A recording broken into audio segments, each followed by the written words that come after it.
let's see if I can make this work. That's better for sure. So, my name is Stephen Peterson, and I like to talk. I do. I love to talk, and I love to talk to other people. And if you're in this business and you're here hanging out with other people, you guys were probably up really late last night talking about e-commerce, right? And the more I talk to other people, just the deeper I get and the more excited I get. As Jeff said, I do no prep work. It's intentional. I'll meet somebody I want to interview, like this dude, for sure, because he's got a story. And I want to know his story, but I don't want to know it in advance because the reactions that you hear on my show are absolutely real. I had a gentleman who told me, uncomfortable, he was raped by a policeman under gunpoint. And I'm like, this is what it was like. I'm literally sitting I'm like, I didn't know what to do. You know, I mean, it paused I'm like, all right, that was an uncomfortable pause, but those are the reactions, and I think it just makes it a little more real. So I'm a reformed accountant. About 2 weeks ago, I retired. I was a managerial accountant and controller for a publicly traded company, and I want less responsibility in my life. I'm 51, walked away from, like many of you, from a six-figure job, and just don't want to deal with it anymore. Laid off 80% at that location, 80% of the staff. Very nice job, and I just didn't want to do it anymore. So what I'm going to do today is I'm going to talk through the 194 episodes I did. 195 came out yesterday, 196 comes out Thursday, and it is a great, strong episode. I ask you to listen to that one. $1 Million Seller, which isn't too big of a deal in this room. Here's the deal, though. $1 million on eBay, 100% eBay, and it's selling shoes. And I was like, whoa, I want to know more about that, because I'm an eBay guy, too. I have about 4,200 SKUs live on eBay today. My son's home shipping them. Better be. Better be. We have a warehouse, and I've been an FBA since 2011, part-time. Did about $500,000 last year, part-time. Probably won't do much more than that. That's about where I want to be. I want less responsibility, as I say. I'm going to give you 6 traits that every seller, I believe, that every seller must have. Got some of these from Jim Thompson from Prosper, right? But I modified them a little bit based on what I've seen. And then I'm going to show you a tool that I think you might be able to use to develop your staff. If you've got some things that aren't quite working in your company, and it might be you, not you, it might be you. But it can be, and I'm going to give you a tool that might be useful. I'll show you a tool, okay? And I call this talk, Know Yourself, Know Success. So I did 194 interviews, and if you can see that, great. If you can't, it says, majority of them, this is kind of the trend that I saw. So there were retail ARB people. Who's still in here is doing retail ARB? Because I know a whole bunch of you, so I know some $1 million sellers that are 100% retail ARB in this room. Next largest group I've interviewed are services, so like Jeff from Seller Labs and other companies. Next one kind of cut off, but that's online ARB, right? Who in here is doing online ARB still? So a little bit less in here. Wholesale for sure, right? I know Eddie's here, right? A lot of wholesale. Private label, I assume. That's great. Bulk, actually interviewed a couple giant bulk sellers, really cool. Other channels, I see Barbara's back here, I know that. eBay, who's still selling on eBay? Lots of hands go up on that. I'm seeing more of that. Drop shippers, any mega drop shippers? I've interviewed 2 mega drop shippers. One was 14 million, one was 10 million. And you sit there and you listen to it, and it's thousands of SKUs operating at a 4% margin. But 10 million, 4%, it's a lot of money. And I've done a few merch people too. And so here are the trends that I've seen from the people that I've interviewed, many of them in this room. This is what I've seen from the sellers. Less retail ARB.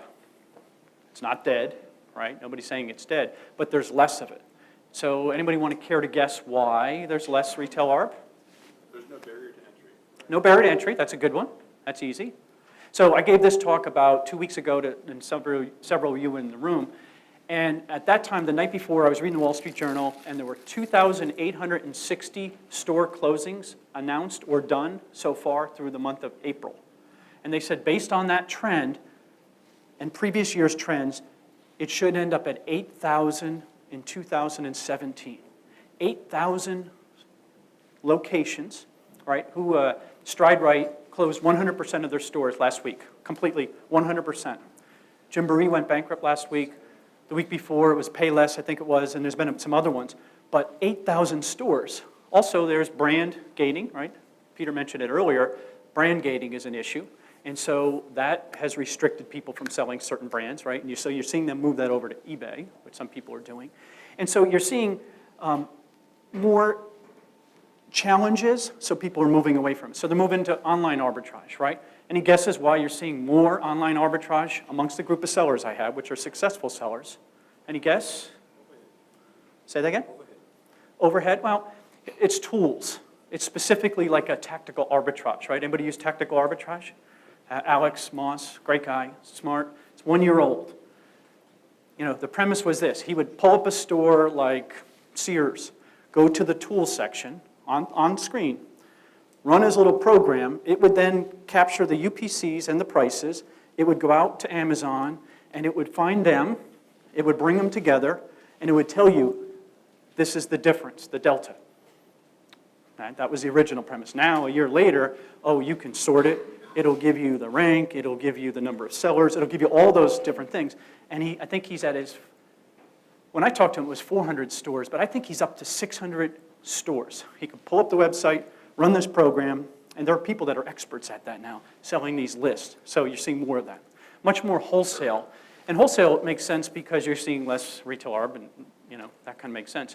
But you're also seeing sellers bundling more, right? Because they're getting taught that.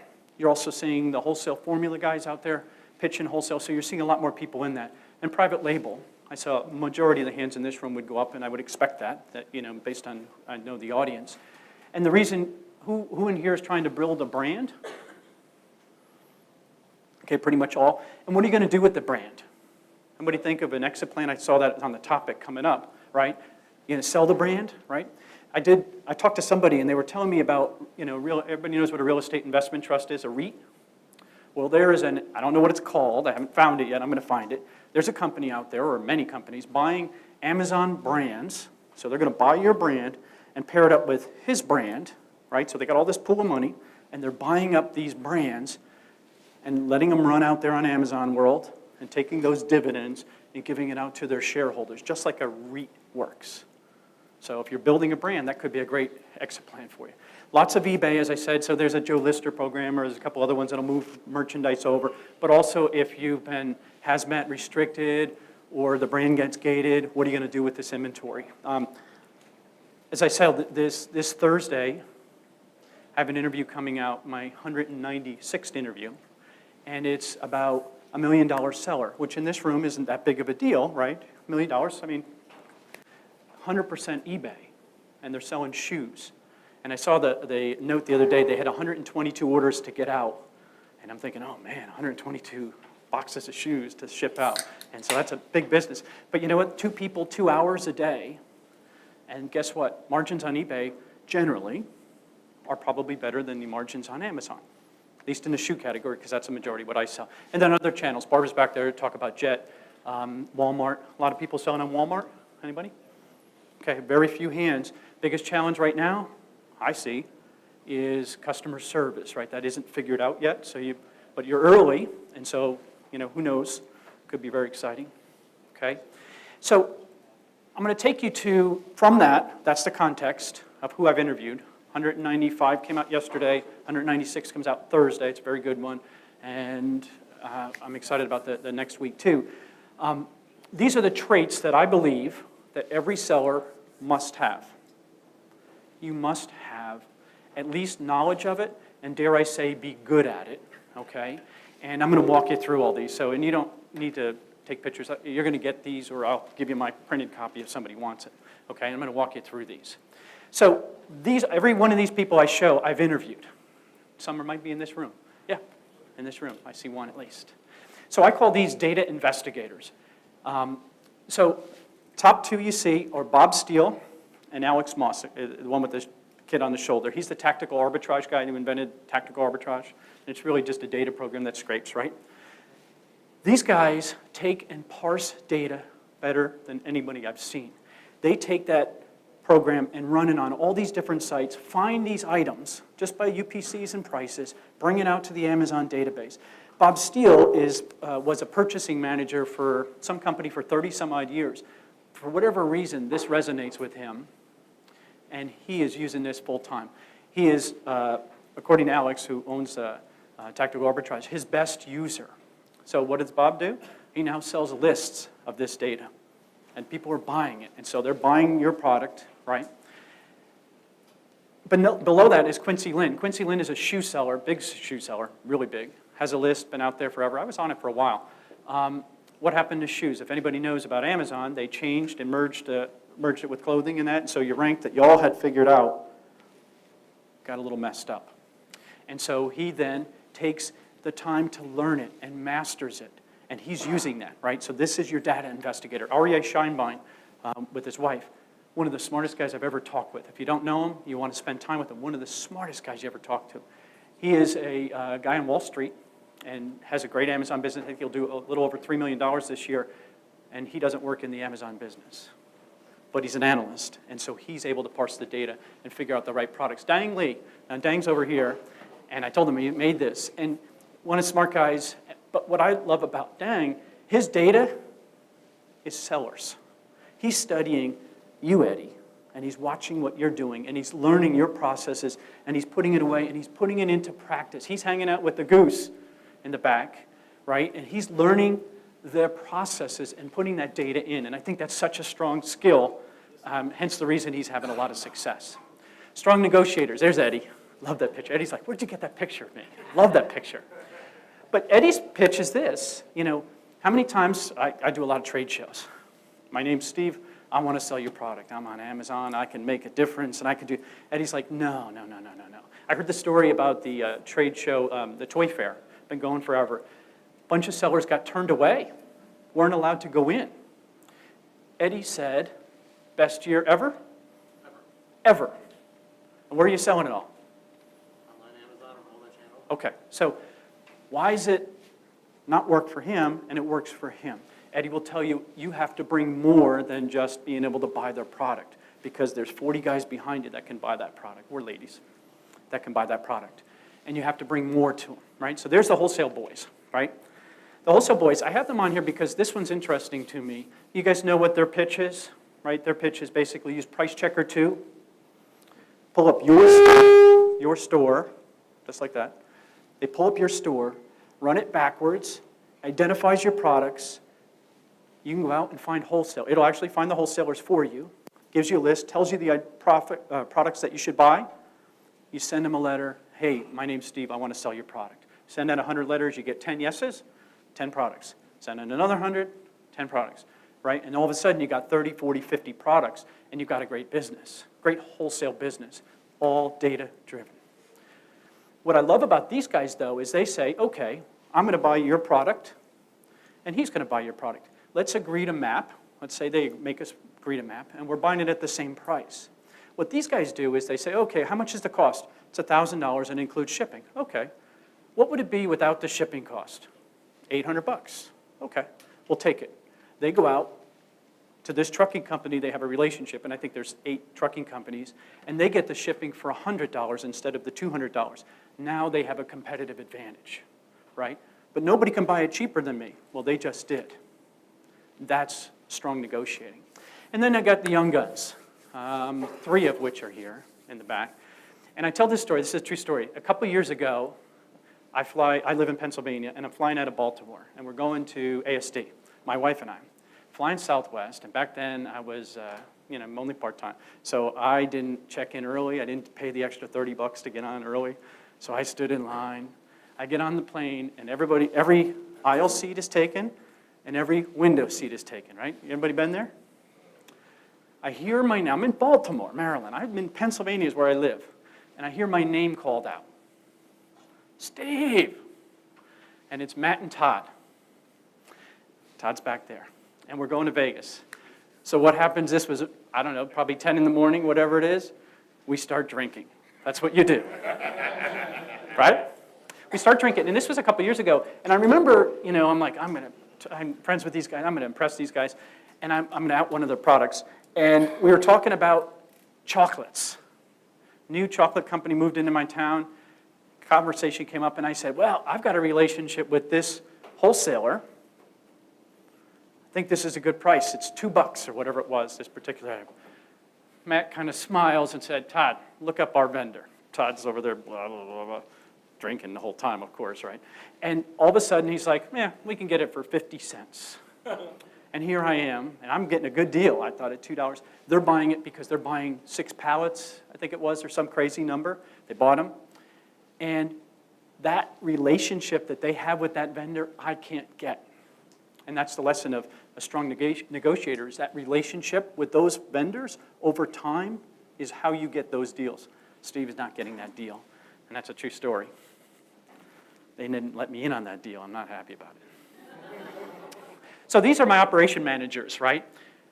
Dan Wentworth, the guy with the flowers behind him, he was a district manager for drugstores. I don't know which one. I don't even know if we ever mentioned it. You know, like a CVS or a Walgreens, I guess it would be something. He was a district manager. That means he has a bunch of stores under him. The skills he learned in that, he transfers over to his current business. He started out on eBay selling shoes, kind of similar to my $1 million story that's coming up this week. Sell more than that. All buying them at outlets, selling them on eBay.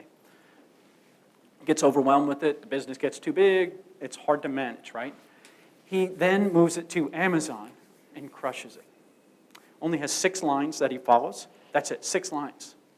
He then opened his second location, and I don't know if it's open this week or what, his California, he's up in the tundra, somewhere up in Maine or somewhere, in Boston or some crazy place.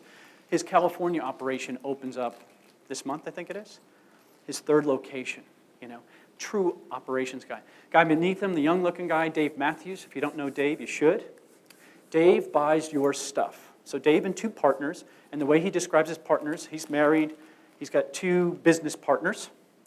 He uses the term love to describe their relationship because it's that powerful. He's a great guy. They buy truckloads of your stuff from Amazon, my stuff. You know, the stuff we all dispose of and it gets burned in the back, we all think. We all know by now. There are people buying truckloads of our products. It's how your private label product gets shown up with real physical product because you liquidated it or whatever happened to it or it got returned and it went away. Well, somebody's buying it. These guys buy tractor trailer loads. His 2 partners and him, they buy it. They open it up. They immediately say, send this right back to Amazon. Oop, send this to eBay. Oop, bring this into our retail store. Their first retail store. I think they actually have 2 now. And then whatever's left, there's no scrap. It ends up in those banana boxes. Have you ever been to a flea market and you see those people with those banana boxes? That's where they get their stuff. 100% of what they buy, they sell.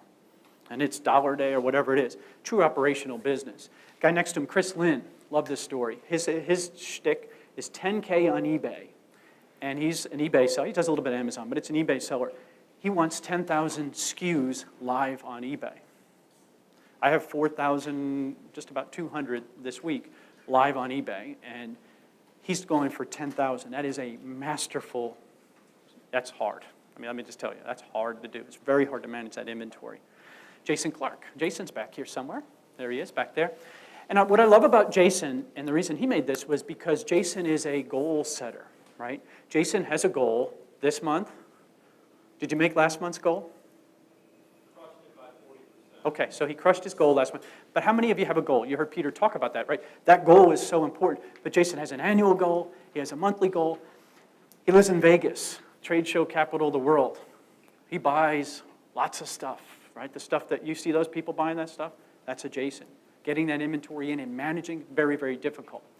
Last but not least is Nathan Slamans. And you know Andy Slamans, right? Everybody know Andy? Have you heard of Andy? If you're in a private label, a lot of people have. Well, Nathan is his nephew. And Nathan is real quiet. Nathan and Leron, back there, and Andy are partners in the business. And Nathan's real quiet. You don't see much of him out there, yet Nathan runs their operation pretty much. And it's become a pretty significant operation. Between the 3 of them, they'll probably do $7, $8 million in sales, but they have coaching and they have products. They have 13 VAs. That's what he does. And yet, He makes it, he's now in Florida. I don't think he gets back for he's been there for 3 weeks, and his young family. True operation manager. That takes a lot of skill to be able to do that. Noticer. I consider myself a noticer.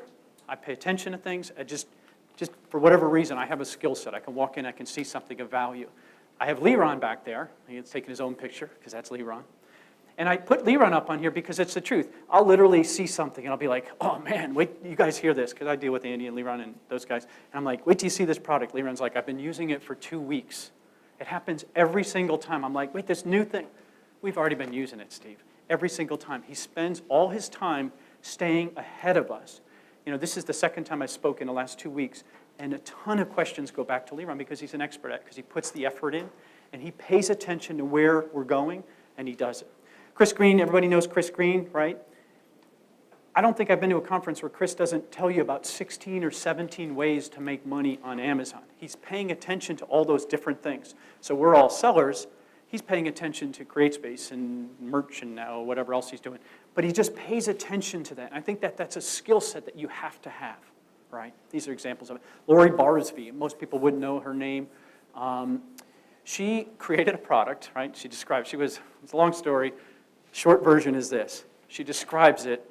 She's on her shower floor. And I'm like, all right, where are we going with this? And she said, you ever use a particular product? And I'm like, no. Your wife does, yes. Okay. And she manufactured, I guess I can out her product, a pumice stone. She takes soap and crams it into this stone, because that's what dancers who have problems with their feet need done, apparently. Not in my world, but that's what happens. And she invents this product. Eventually gets it launched. The bottom line is she solved a problem, and she's having an amazing time selling that product out on Amazon. Invented it, owns it, patented it, that whole thing.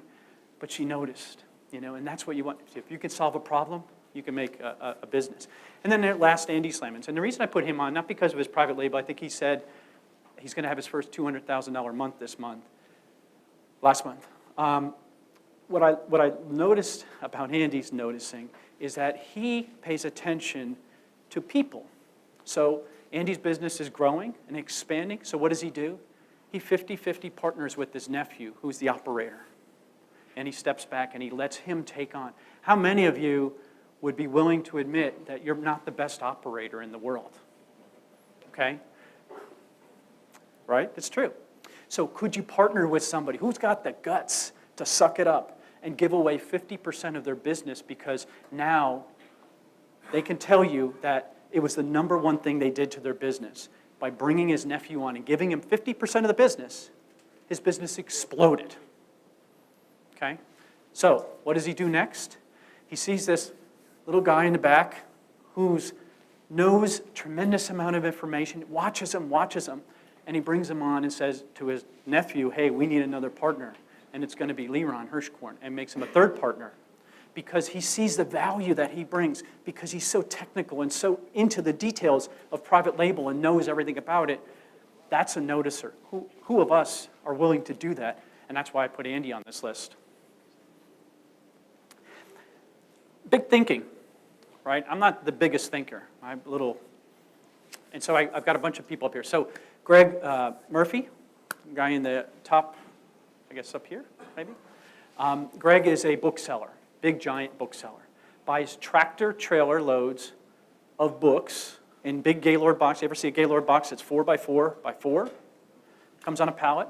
There's 52 pallets per truck, and these come from Salvation Army and Goodwill. So if you were a book buyer and you saw those people scanned, these have been scanned a gazillion times.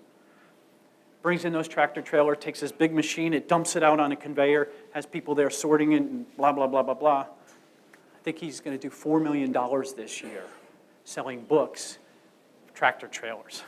Big thinking. That's big. He opened his first, he opened what's called a dollar book swap in his warehouse, because it's a big dumpy warehouse. And there's a point he's doing $20,000 every time he opens for a weekend in cash. I like cash, and that is a lot of cash. He's opening the first of his nationwide used bookstores right now. He's in the process of building it out right now. The first of it, what he'll describe it as his nationwide bookstore. In his mind, he's building them everywhere. Big thinker. To the right, my right, are the Turnlin brothers. So it's Andrew on the lower side and Will up top. If you don't know these guys, their family, there's a brand out there called Churnland, and it's in the air conditioning heating business. It's their fourth generation. Their great-great-grandfather invented stuff for way back in the day. Business still goes, huge manufacturing operation. Father runs the business now, their father. Andrew, the older brother, brought them online, created this massive online business, this massive channel. If you go to walmart.com, you'll find Churnlin, if you TJERN, whatever, and you put that in. But he also has his side Amazon business. I think he'll do $7 million. His younger brother, Will, who's 25, I think, 26 by now, he was down in South America for the winter because they live in like Wisconsin or someplace like that, really cold. He went to South America for the winter because his business. His big deal is bringing brands to Amazon. That's what his big deal is. But these guys, in addition to their family business, have stepped out. Brett Bartlett in the middle, if you don't know him, what I liked about Brett's story was he has a photography studio in his warehouse. He's in California right by the docks, so a lot of clothing. So he's got this photography studio, and then he's got this shipping department. And he uses them for his eBay business, his Amazon business, his private label business. Oh, and then he has a couple retail online-only clothing lines, and they all work out, again, out of his photography and his shipping. He's able to use that same department that we all have to bring other revenue streams. Really good. Sam Cohen, if you don't know him, he's going to do $20 million this year. Big seller in New Jersey, big operator. What's interesting to me about Sam is that he partners with so many different people and has so many different, I mean, we were just there at his conference and we were down there and looking at his private label brand from New Zealand. Then I'm seeing a huge retail ARB shoe line business, and then their online stuff is coming in, and huge wholesale. Anyway, it just takes so much to manage such a large-scale operation, and it's really impressive to see. My visionaries, so Randy Reynolds, gentleman in the top. Randy, what I remember, I've interviewed Randy twice, and what I loved about Randy was his first time he talked to me, he was like, Steve, my whole concept is to build a portfolio of products, right? I want to be across different product lines. So when it's summer, I'm selling bathing suits and stuff like that. In the winter, I'm selling boots. I'm sticking to clothing in my mind. But that's what he was. He was building a portfolio approach, right? Makes sense. Probably a lot of us have taken that approach. But then he takes and he says, wait, now, the second time I interview him, I'm building a portfolio of markets to sell on. So he's outsourced his Amazon business. His wife's now buying wholesale for eBay, which is very interesting to me. I'm like, really? Wholesale for eBay? He's working on Europe or Walmart. I think they're on Walmart now, right? So he's taking that portfolio approach, so when one ebbs, the other flows.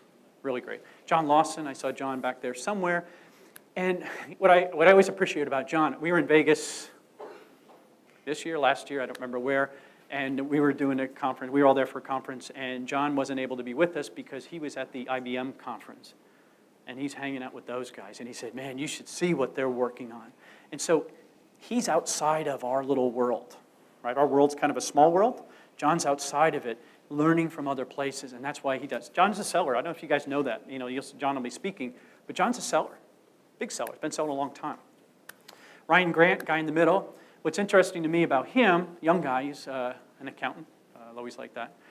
But what I liked about his story, he's 3.5 years now into his Amazon business. He's completely has somebody else running it. And the employees have stayed there for 3.5 years. That tells you something, right?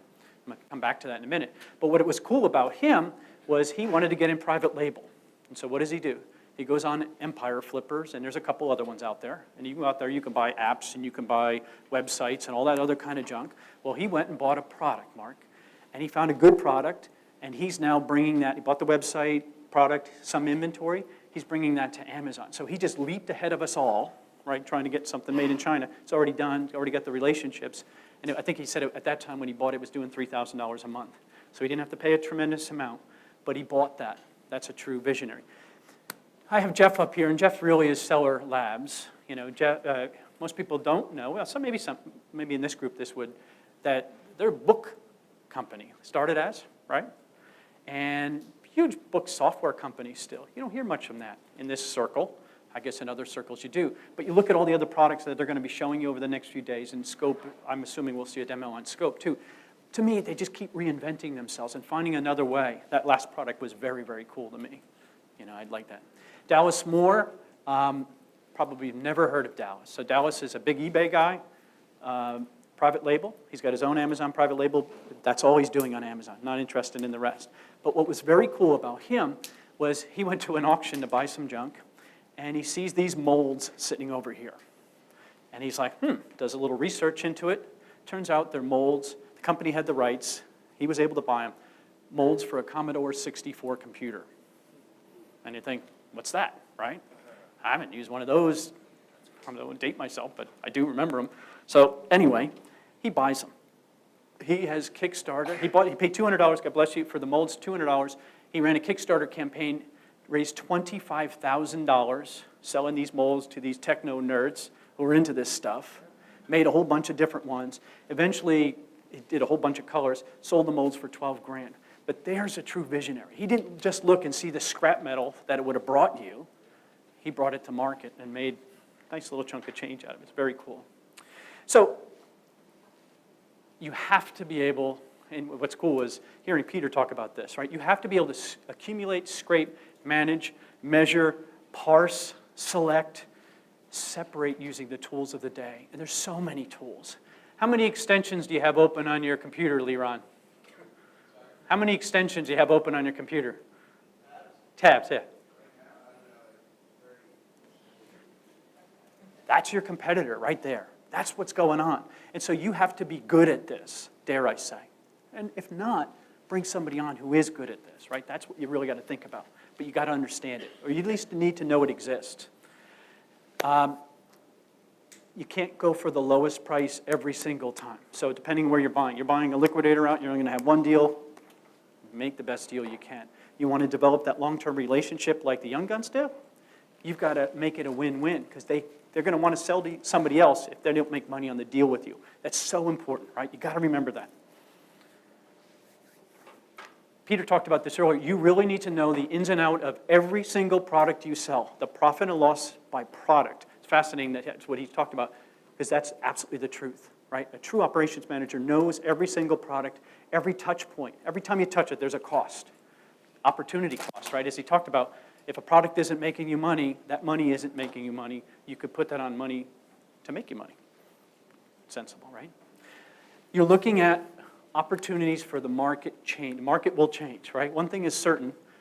I think Jeff mentioned a year ago, there would have been 25 people raising their hands. They're not this time, right? I think there were one or two when he asked the question earlier. The market will change. So you've got to be a noticer. You've got to pay attention to that and take advantage of it, right? Or bring on somebody who doesn't. And then create a B, C, and a D plan for things that will happen outside of your control. I had a guy who sold 20,000 pairs of Nike last year, and then he got suspended. 20,000 pairs of Nike, and he got suspended. What's your B plan? What's your C plan? What's your D plan? Because, needless to say, he was losing a fortune. And then, where are you going, right? Is this an end game? You're creating a brand. What are you going to do with that brand? Because somebody else is going to create the same brand you have right behind it. They're going to make that same cup, right? They're going to make it. So what are you doing with it? What's your plan? Where's it going? You've got to look out there, okay? So hopefully that's not too much information, right? Those are the people I've interviewed. Those are the tools you need those traits you have to be able to have, or at least find a way to bring somebody into your team that way. And so one of the tools that I use is disc profiles. Anybody familiar with disc profiles? It's like a Myers-Briggs, okay? So if anybody ever taken one, okay, I'm going to walk you through. It's very simple, okay? It's a DISC, disc. If you're a strong D, which I'm a strong D, you're dominant. You're results-oriented. You're very competitive, okay? You're very direct. Dare I say, my wife says I'm pushy. I am. I get it. I recognize it. It's good for marriage, this stuff, by the way. So what roles do you think in our e-commerce business would this trait be valuable and useful? Because if you have a company and your products, you have the right products, and you have the right infrastructure, and everything seems to be going okay, and you're turning like this, and you're saying, hey, things are okay, but you're watching this company who's turning like this, and you're sitting and saying, what are they doing that I'm not doing? You might need a dominant person in your business. Anybody have an idea what role you think would be good for this type of position? Negotiator? A tough negotiator. I'm the guy you bring in, to fix a place, right? That's what my last company, they bring me in to fix things. Like I said, I laid off 80% of the staff. But I'm the guy who can negotiate that lease. I will parse that thing. I will beat you down on that lease. That's what I'm good at. I'm probably not the guy that's good at relationship building. Doesn't usually work. If you need to advance quickly, this is the type of person you want. Very, very competitive. Loves to fight their way through. That's a strong D. Influence. These will be the people who will create the party. These are going to be the ones who are going to have a party. They're going to invite everybody. They know everybody in the room. Everybody's attracted to them, right? Everybody likes them. And they're pretty enthusiastic. I would put Eddie in this category. I think Eddie's in there. He's a pretty enthusiastic guy. Anybody have an idea what kind of role these would be useful in an e-commerce business? Marketing? Okay. Absolutely relationship building. Team leaders are huge for this, right? So if you have a team, you don't want to bring a strong D in because they aren't going to like me very much. I'll get the job done. But usually I'll be replacing them because that's... But you want somebody who wants to get a group of people and make them just shine. These are the type of personalities you want. So if you don't have these type of people in your business, your team is just kind of lackluster, this is probably the right person to run that team for you. Also the negotiator. So if you ever do trade shows, I do a lot of trade shows, and so you're walking down and you want to, why buy from me versus him? Sometimes it's that personality. You just hit it off, right? You guys connect. These type of people are the people you want in the room, not necessarily somebody like me. It's true. I know it. That's what's key, is I know it. So this is my wife. Patient, steady, consistent. These people don't turn over. Anybody have a problem with turnover in their business? Right? If you have a warehouse, you probably do, right? These type of people are perfect to work in your warehouse. So I can literally have some music playing, and I'll say to my wife, hey, we just got a pallet of shoes in. They all need to be open, put our stickers on, and close back up. I start 2 in, I'm doing something else. I'm distracted. I have no interest in doing it. She'd be sitting over there dancing and humming, putting those stickers on. That's the way she's wired. She loves it. Very content. Just make sure you show me what to do, and I'll do it. That is a very valuable skill to have in our world if you're moving inventory. Very, very important. Customer service. Who wants to talk to a customer? Who is patient enough to go and find out what happened, why they got one size shoe and the other? I don't want to deal with that stuff. This is the type of person. Or creating listings. If you're patient enough to go and create a listing, and if you really do it the right way, right, with all those keywords and all the rest of that junk, this is the personality type you want to be able to do that work. The actual data entry. Karen Locker's back there. This is a Karen Locker moment right here. Karen's my account manager. I don't want to deal with this stuff, okay? So I can outsource it to that type of person. And then conscientious. I'm actually a strong D in a little bit of this. Compliance. The accountants of the world. Come over near Anna, our resident CPA, right? Very reserved, right? Just nice and steady, not going to really rock the boat. This personality type is very, very important. They're the ones who can read to you, I know the rules on Amazon. Subsection, 21A and blah, blah, blah, blah, blah. I couldn't read any of that. That type of person is perfect for that. Strong finance people. Very strong to have these type of people. So by having this mix and finding these type of skills and adding them to your business, if that part of your business isn't working right and you're willing to own up to it, like in Andy Slamans, and say, that's not my skill set. And his business didn't just go, he didn't double his business. I think he said it's 4 or 5 times because he brought in that right, quite frankly, his weakness. It complements him. Can you imagine having 2 or 3 strong Ds? Kind of funny, I was saying to Eddie earlier, because he's got a strong personality, and his partner, I met him in Orlando last year, not long ago. And they're really both pretty, so I imagine there's some pretty spirited discussions, right? And sometimes you can't move your business forward because of that. And that's because I've got an opinion, and you've got an opinion. And so you have these battles. And so by knowing that and identifying those type of people, you'll know this. So this is actually my report, and it says I'm a challenger, meaning I will challenge. This is actually my real report that was done, disc profile that was done for me, and I am a challenger. I will challenge the status quo. Tell me I can't do something. You want to bet? I guarantee you I can find a way to do it. That is my personality. And so there's a useful time for that, and there's not a useful time for that, and knowing that. So this report is about 25 pages. If you know who Dan Miller is, an author, great guy, that's who I worked with on this. We took and added some e-commerce elements because our business is so different than a lot of other businesses. So there are disc profiles out there. Mine is geared towards specifically e-commerce. And so it's about 25 pages. What it's going to do is it's going to make you admit the thing you probably already know you don't want to admit. I'm a strong personality, and my wife's not. Been married 31 years. That probably works, right? It's great for a relationship, but what it also tells me is how to talk to her. I can't just say, here's that box, go and do it. There's no chance it'll get done. I could show how to do it. Here's the tools, make sure everything's right. Okay, see you later. She's not going to get me to be all warm and fuzzy. That's just not me. And then again, you look at your team. If your business is going great, more power to it. And if you know who you are, don't waste your time on this stuff. But if you're not sure, or if you want permission to admit that you're this type, and you need to hire this other type, or you need, where our business is going okay, but why is this business just rocking? You might not have the right mix of people. And so you might need to hire that other missing piece and then have your business grow 4x like Andy's did. So that's my talk. Anybody have any questions? I'd love to talk about it because I love to talk. Thank you.